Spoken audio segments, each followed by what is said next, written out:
Hey there, everybody. Kevin here from Church versus State. You're here for one reason. See if your church is on the government gag list. What you need to do is search for your church right now. We have one of two different websites. We have the official government website and it has a ton of extra details, the most current, and then we have mine, which also includes a map of most of the 30,000 religious organizations. And it took me a while to plot them all on a map, so you can search for your church and churches on that map, right? Which is really cool because sometimes maybe you forget what the name of the organization was or whatever. So you can find it as well, and it's pretty up to date. Number two is if you find your church, and I'm almost guaranteed you will, you continue watching. Definitely subscribe right away.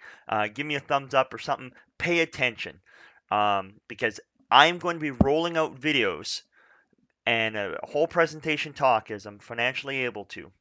We need your help on this too. Explaining the dangers of being on that list, right? I truly believe that you and your church are in trouble. It is the reason why I think your church is ineffective, cowardly, fearful, unfruitful, and that's at worst. At best, I am probably saying your church is extremely lukewarm. And the reason is because it's on this list.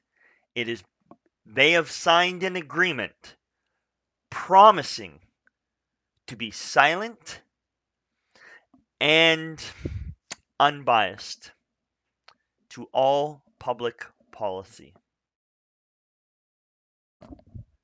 And if you're a church that is complete opposite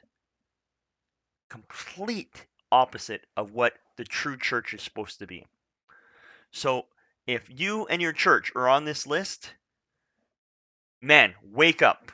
If you're part of the membership, you need to definitely wake up and pay attention. If you are part of the pew, you're part of the congregation, you're part of the group that goes to these churches, you need to wake up, educate yourself on this, start checking some of these things out, and start the action plan. There is hope.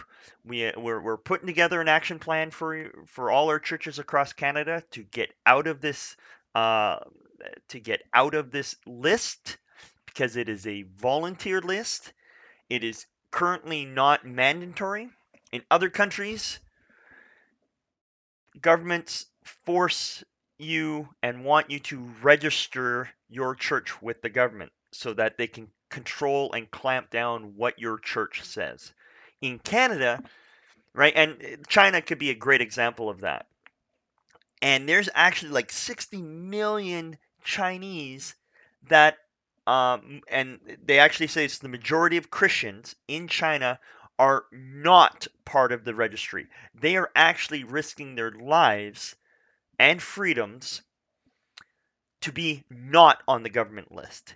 In Canada, and their Christianity is just flourishing. It is hard wrought and hard fought, and they're paying with their lives and their freedoms, and but they're speaking up.